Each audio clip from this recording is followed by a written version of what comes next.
You have always felt too much. You know this because you were told. Somewhere far back, before you had the words to argue, someone who loved you or someone who didn't lean down and said it, gently or not. You're too sensitive. You take things too hard. You need to learn to let things go. And you believed them because they were bigger than you, and the feeling was already there, enormous, filling the whole room of you, and it did seem like too much. So you began the long project of becoming less. You learned to swallow the thing rising in your throat. You learned to laugh a half second after everyone else, once you had checked that laughing was safe. You learned to carry the weather of a room home with you and not mention it to anyone. You are the one who can walk into a house and know, before a single word is spoken, that two people in it have been arguing. You feel it land on your skin like a change in pressure before a storm. You are the one who reads a single line in the news and cannot eat for the rest of the day, because somewhere a stranger you will never meet is living the worst hour of their life, and you can feel the edges of it. You cried at something small this week, a piece of music, an old man eating alone, the way the light came through a window onto an empty chair, and you were a little embarrassed, and you hid it the way you have always hidden it. You have spent a great deal of your life apologizing for the size of your inner world. You have treated your own depth as a defect to be managed. You have envied, quietly, the people who seem to move through life with a kind of waterproof coating, who can watch the same news and shrug and order dessert, who can end a friendship without bleeding for a month. They seem so free. They seem so light. And you have wondered, in your lowest hours, whether something in you is simply broken, some membrane that was supposed to form and never did, leaving you raw where everyone else has skin. I want to tell you something that took me a long time to understand, and that Carl Jung understood 100 years ago, sitting in a stone tower by a lake, writing about the human soul with a patience the modern world has almost entirely lost. The thing you have spent your life apologizing for is not a defect. It is a faculty.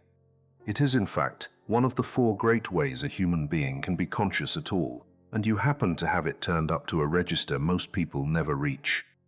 You were not born with a wound where your toughness should be. You were born with an instrument of extraordinary resolution, and then handed to a culture that had no idea what to do with it, and so it told you the instrument was the problem.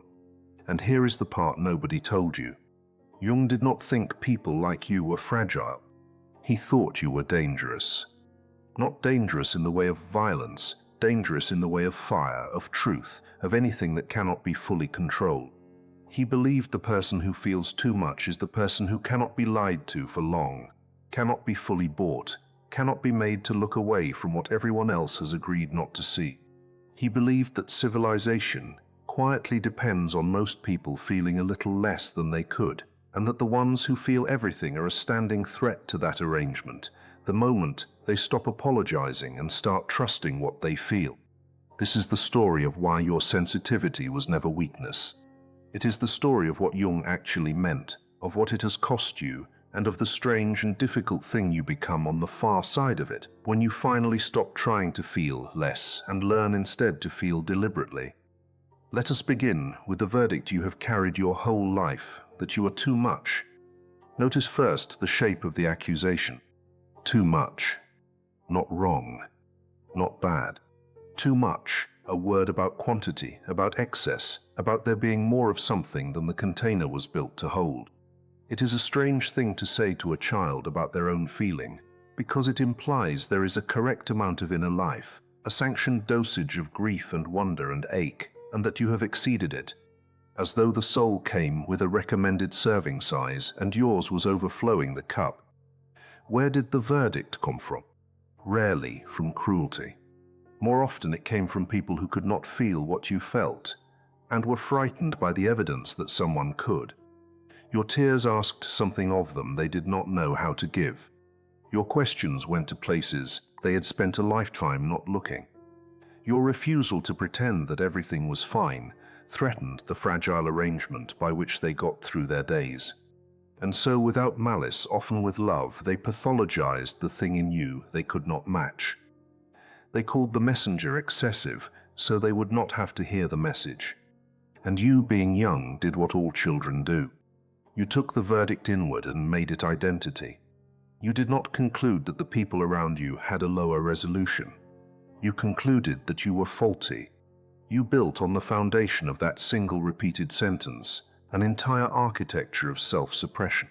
You became fluent in the small violences a person commits against their own heart, the swallowed reaction, the rehearsed neutrality, the feeling noticed and immediately filed away unfelt. You learned to perform a smaller self, and you got so good at it that you sometimes forgot the larger one was still in there, pressing against the walls. There is a particular exhaustion that comes from this, and you know it intimately. It is the tiredness not of doing too much but of containing too much, of running every waking hour a quiet background program whose only job is to keep your real responses from showing on your face. People who feel an ordinary amount have no idea this program exists. They cannot imagine the labor of it because they have nothing of that size to hide. They think your fatigue is weakness, when it is in fact the cost of a discipline they have never had to practice for a single day. Jung had a phrase that cuts to the center of this. He said that the privilege of a lifetime is to become who you truly are. He did not say the privilege of a lifetime is to become acceptable or manageable or easy for others to be around. He understood that there is a kind of slow soul death in spending your years curating a self designed primarily to reassure people who cannot meet you. And he understood that for the person who feels deeply, this curation is not a minor adjustment. It is the central wound. It is the daily betrayal at the root of everything else that goes wrong. So before we go further, I want to set the verdict down where you can look at it. You were not too much. You were more than the people around you could receive, and they mistook the limit of their reception for a flaw in your transmission. That is a very different thing. And to understand exactly how different, we have to go to the work Jung spent decades building, his map of the 4 ways a human mind makes sense of the world, and the place on that map where people like you have always stood. In 1921, Jung published a long and difficult book called Psychological Types. Most people have never read it, though almost everyone has been touched by its descendants. Every personality test you have ever taken traces some thread back to that book. In it, Jung proposed that the human mind has 4 basic functions, 4 irreducible ways of meeting reality. We think, we feel, we sense, we intuit, and in any given person one of these tends to lead, to become the dominant way that person is conscious at all. The one our culture trusts is thinking. Thinking sorts the world into true and false, logical and illogical, this category and that one. It is the function our schools reward and our economies run on, and so we have come to treat it as synonymous with intelligence itself. But Jung insisted, and this is the part the modern world keeps forgetting, that feeling is not the absence of thought. Feeling is a rational function in its own right. It is a way of evaluating, of judging, of assigning worth. Where thinking asks, is this true? Feeling asks, is this of value? And that, Jung argued, is not a softer question. It may be the more important one. A civilization can know everything that is true about the world and still destroy itself, because it never learned to ask what was worth protecting. The person who feels too much in Jung's map is very often what he called the feeling type. Someone for whom this valuing function leads, for whom the worth of things is perceived as immediately and vividly as you or I perceive a color. And there is a particular variety of this type that Jung found almost impossible to describe, because its whole life happens underground. He called it introverted feeling. These are the still waters. From the outside they can seem cool, even detached, hard to read, undemonstrative. But beneath the quiet surface runs a feeling life of almost frightening depth and intensity, a constant, silent registering of the value and the wound and the meaning of everything that passes. Jung reached for an old proverb to describe them. Still waters, he said, run deep. This is the crucial thing, and almost no one says it. The person who feels too much is frequently the person who shows too little. The depth is precisely what makes it invisible. You have spent your life being told you are overly emotional by people who have no idea what is actually happening inside you, because what is happening inside you almost never reaches the surface.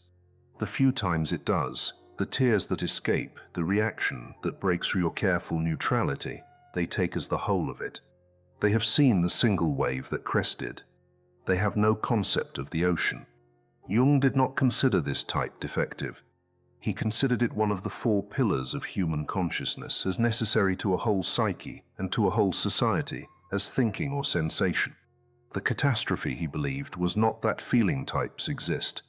The catastrophe was that a thinking dominant civilization had decided their function was inferior, and so had spent a few centuries systematically teaching its most feeling-gifted members to despise their own greatest strength.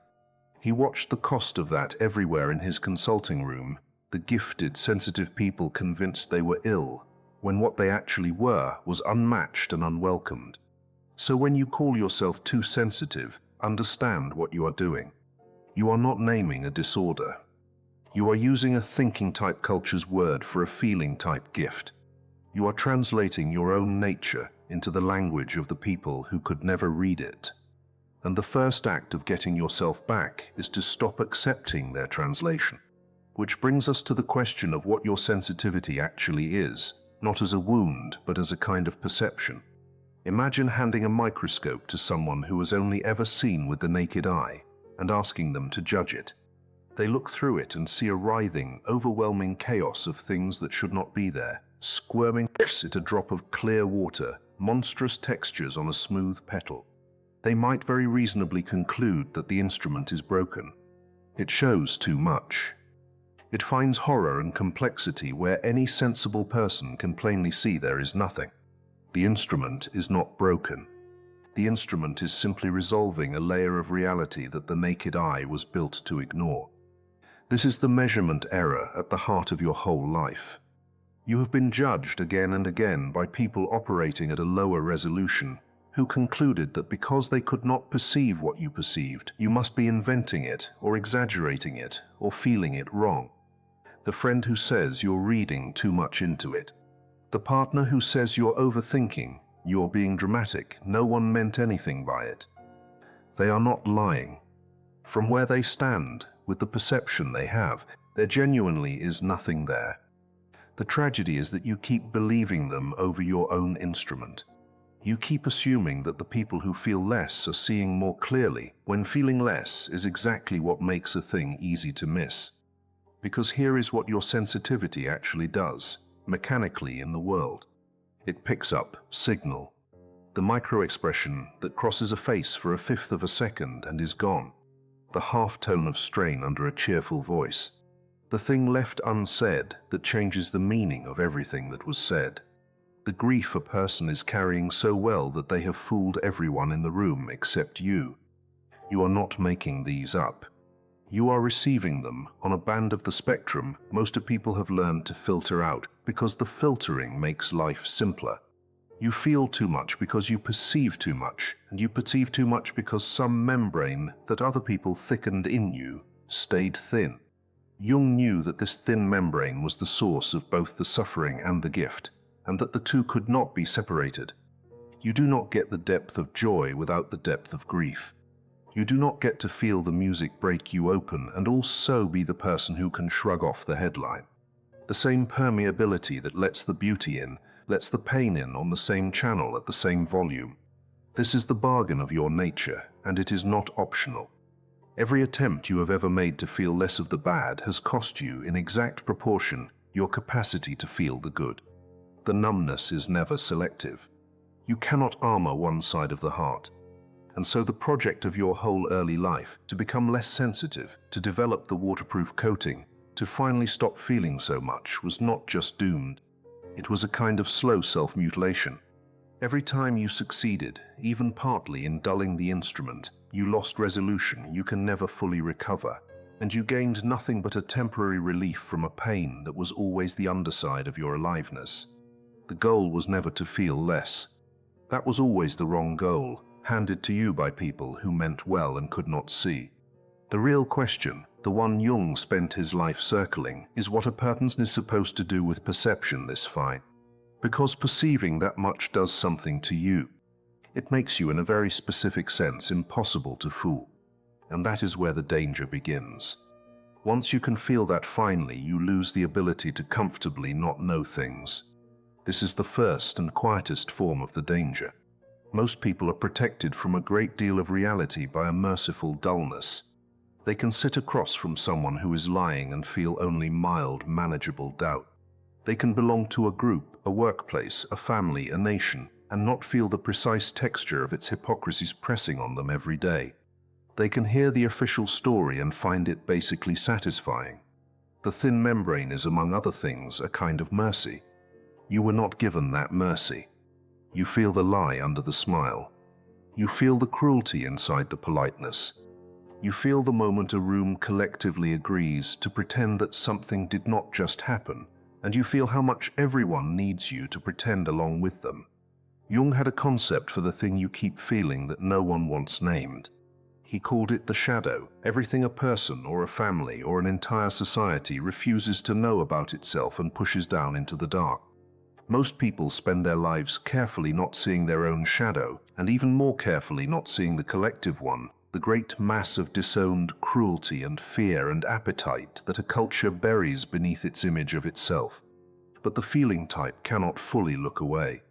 You register the shadow as sensation, as a wrongness in the body, a heaviness when you walk into certain rooms, a grief that comes over you in the middle of ordinary occasions because you can feel what is being suppressed underneath them. This is exhausting in a way that is hard to explain to anyone who does not live it. You are not paranoid. You are not negative, the way you have so often been accused of being. You are perceiving the part of reality that everyone has a powerful incentive to ignore, and then being told that your perception is the problem, that if you would just be more positive, just stop being so sensitive, the wrongness you feel would not be there. But it is there. You can feel it. And the loneliest moment in a feeling type's life is the moment they realize that almost everyone around them has made a quiet agreement not to feel it, and that holding to your own perception will cost you your place among them. This is precisely why you are dangerous in Jung's sense. Not because you would hurt anyone, because you cannot be reliably enrolled in the collective pretending. A system, a family system, an institution, an entire propaganda runs smoothly only when its members can be persuaded not to feel what is actually happening. The thinking function can be argued into almost anything. Give it the right premises and it will build you a flawless logical cathedral on top of an atrocity. But feeling cannot be argued. You cannot reason a feeling type into not feeling the wrongness of a thing. You can shame them, exhaust them, isolate them, medicate them, and many feeling types spend years doing all of this to themselves. But the perception itself does not go away. It just goes underground and waits. And this is the hinge of the whole matter. A person who feels everything and who has learned to trust what they feel is a person who cannot be fully controlled. They are the one who says the room is wrong when everyone has agreed it is fine. They are the immune system of a family, a workplace, a culture, the one who keeps feeling the disease the body politic is determined to deny. Which raises a question the world would rather you never ask. Why has the world worked so hard to convince you to feel less? Consider honestly how much of the world as it is depends on people not feeling very much. The work most of us do requires a daily low-grade suppression of what we actually feel about doing it. The way we consume requires that we not feel with any vividness the chain of consequence behind the things we buy. The speed of everything requires that we move past each piece of news, each suffering, each small death of meaning, before it has time to fully register. A culture optimized for productivity and consumption and scale has a quiet, structural interest in a populace that feels things at a low resolution. Enough to want, not enough to grieve. Enough to be stimulated, not enough to be stopped in its tracks by the weight of what is real. The feeling type is a problem for this arrangement. Not a loud problem. A standing, structural one. You are the person who feels the thing the system needs everyone to move past. You are slowed down by what is designed to be passed over. You grieve what you are supposed to scroll past. And so 1,000 subtle pressures, none of them coordinated, all of them pointing the same way, spend your whole life teaching you that this responsiveness is a defect. Toughen up. Don't be so sensitive. Don't take it so personally. develop a thicker skin. Each of these is, whatever the speaker's intention, an instruction to lower your resolution until you stop noticing what it would be inconvenient for you to notice. Jung saw the largest version of this with his own eyes. He lived through 2 world wars. He watched entire educated, cultured nations talk themselves into atrocity, and he understood that this was not a failure of thinking. The perpetrators were often exquisitely intelligent. It was a failure of feeling. It was what becomes possible when a society has spent generations elevating cold reason and disowning the feeling function, until vast numbers of people can know exactly what is being done and not feel it, can participate in horror with a clear logical conscience because the faculty that would have screamed has been trained into silence. Jung's word for what holds a civilization back from that abyss was almost unbearably fragile. The world, he wrote, hangs by a thin thread, and that thread is the psyche of man. You are part of that thread. The people who still feel, who cannot be fully numbed, who keep insisting on the reality of suffering the machine would rather round off to zero, are, in the most literal sense Jung could mean it, what stands between a culture and its own capacity for cruelty. This is not flattery. It is a job description, and a brutal one. It means the ache you carry is not a private malfunction. It is you doing, involuntarily, exhaustingly, the feeling that a numbed world has outsourced to its most sensitive members and then resented them for performing. So when you ask why you have always felt like too much, here is an answer harder and truer than the one you were given.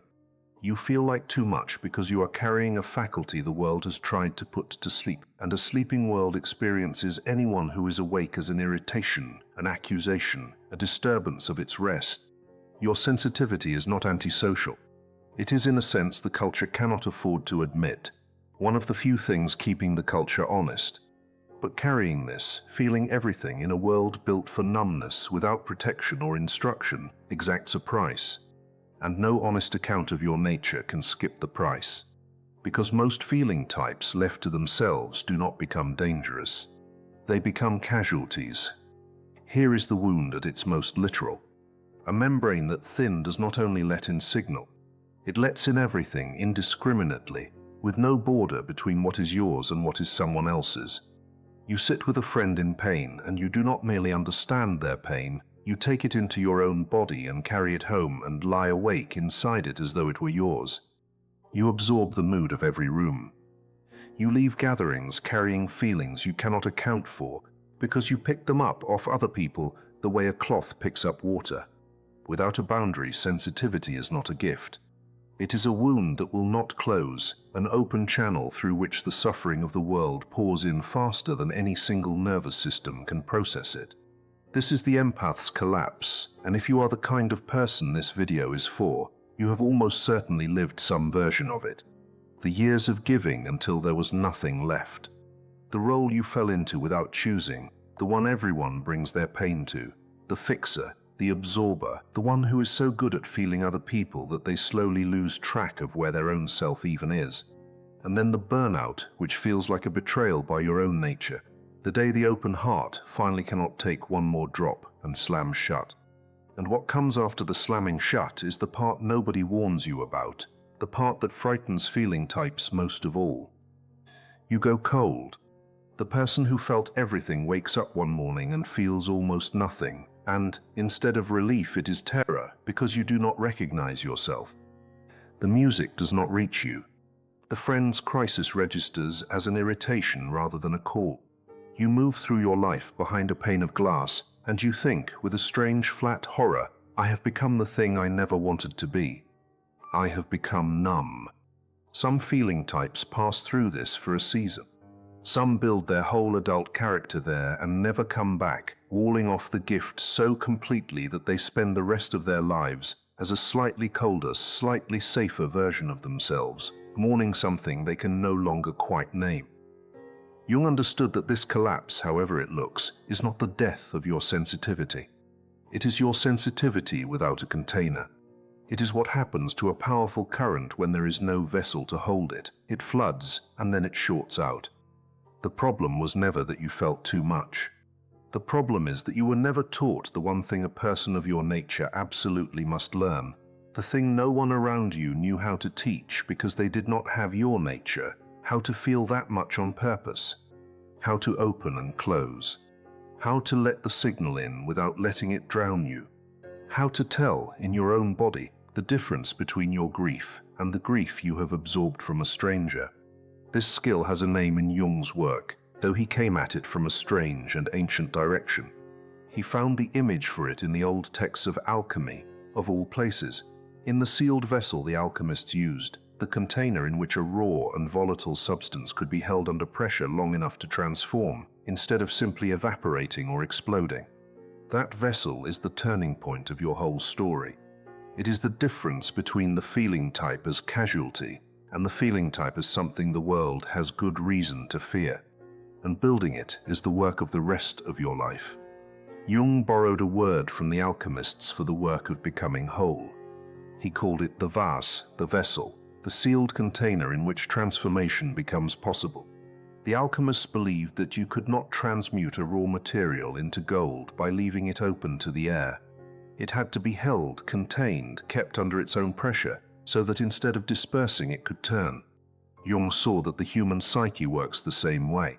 A feeling held inside a strong enough container does not destroy you and does not leak out onto everyone around you. It deepens.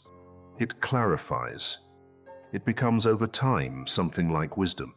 But the same feeling with no container floods the basement and rots the house. For most of your life you have had no vessel. You have had only two settings, wide open, taking in everything until you drown, or slammed shut, feeling nothing until you frighten yourself. Open and shut, flood and freeze, the empath and the cold one swings between them with no third option. The vessel is the third option. It is the slowly built capacity to stay open and stay yourself at the same time, to feel the full force of a thing without being swept away by it, because there is now something inside you strong enough to hold it. What does building it actually look like? It begins with the most unglamorous discernment in the world, learning to ask of every large feeling that moves through you, is this mine? You have spent your life treating every feeling that arrives as a fact about you and a demand upon you. But half of what you feel you have absorbed. The despair that descended in a crowded room was not necessarily yours. The anxiety you carried out of the meeting belonged perhaps to the man across the table who could not feel it himself. The vessel begins the moment you can stand in the middle of an incoming flood and say, "I feel this and it is not mine, and I do not have to carry it home." That single sentence, practiced over years, is the wall of the container going up. Then comes the harder discipline, the one Jung thought was the center of an adult life, the deliberate turning toward your own depths rather than the endless absorption of everyone else's. He gave it a name, individuation, the long work of becoming the specific, whole, irreducible person you actually are, instead of the smaller, more palatable self you assembled to survive other people. For the feeling type, individuation is not about learning to feel. You already feel more than almost anyone alive. It is about learning to feel with sovereignty, to choose where the great current of your feeling goes, to stop being a passive instrument that anyone can play and become the one who decides what is worth your depth and what is not. And this is the quiet reversal at the heart of everything. The boundary you always thought would make you colder is the only thing that lets you stay warm. The feeling types who can love most steadily, most durably across a whole life are not the ones with the thinnest skin. They are the ones who built the vessel, who can be fully present to enormous pain without being destroyed by it, precisely because they are no longer defenseless against it. The wall is not the opposite of the openness. The wall is what finally makes the openness survivable. This is the work. It is slow, and no one can do it for you, and the people around you may not even understand what you are building, because they never needed it. But on the far side of it is a version of you that the frightened, apologizing, absorbing person you have been cannot yet imagine. Not someone who feels less. Someone who has finally become strong enough to feel everything, on purpose, by choice, without apology. And that person is genuinely dangerous, in the deepest and best sense of the word. Picture the feeling type who has done the work, who has stopped apologizing for the size of their inner world, who has built the vessel and can now hold an enormous feeling without flooding or freezing, who has learned the difference between their own grief and the grief of the room, and can choose deliberately what to take in and what to leave. What does that person look like from the outside? They are unnervingly calm in situations that should overwhelm them, because the depth that used to drown them now has somewhere to go. They are nearly impossible to manipulate because they feel the intention under your words more accurately than you feel it yourself, and no amount of clever argument can talk them out of what they can plainly sense. They are the person who says the quiet, true thing in the meeting that everyone was feeling and no one would name, and the room exhales because someone finally had the perception to feel it and the sovereignty to say it. They cannot be bought with flattery because they can feel the hollowness inside it. They cannot be recruited into a cruelty because they feel the human cost too directly to override it. They have become, in the most precise sense, incorruptible, not through moral effort, but because the instrument that would have to be silenced for them to go along is now too strong to silence. This is what Jung meant by dangerous, and you can see now that it was never an insult. It was a recognition. The integrated feeling type is dangerous to everything that depends on people not feeling. Dangerous to the lie because they feel it. Dangerous to the manipulation because it does not work on them. Dangerous to the comfortable collective agreement to look away because they will not look away, and their refusal gives others permission to stop pretending too. They are dangerous the way a clear-eyed witness is dangerous, the way an honest person in a decent room is dangerous, not by doing anything, but simply by being unable to not perceive and no longer willing to pretend they don't. Remember the thin thread. The world, Jung said, hangs by a thread, and that thread is the human psyche. He did not mean the clever psyche. He meant the feeling one, the part of us that can still be moved, still be horrified, still refuse. Every time a culture has pulled back from the edge of its own worst possibility, it was because enough people still felt the wrongness and would not be argued out of it. The feeling types are disproportionately those people. The ones who feel too much are the ones holding the thread. That is the strange dignity hidden inside the wound you have carried your whole life. The thing that made you suffer is the same thing that, integrated, makes you one of the people a civilization cannot do without. You were never too much. You were a powerful instrument in a world that did not know what you were, told by people who could not read you that the reading was the problem. You spent years trying to become less, and it nearly cost you the best thing about you. The task was never to feel less. The task was to grow large enough, and contained enough and sovereign enough to feel everything you were always going to feel anyway, and to let it make you not a casualty, but a force. To stop being someone the world can overwhelm and become someone the world has every reason to take seriously. To become at last exactly as dangerous as you were always meant to be. So let me say the thing I wish someone had said to you a long time ago, on one of the nights when you lay awake carrying a feeling that did not even belong to you, certain that something in you was broken. Nothing in you is broken.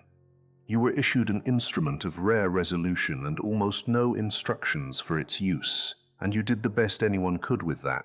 You survived, you stayed open longer than was safe, you kept feeling in a world that kept telling you to stop.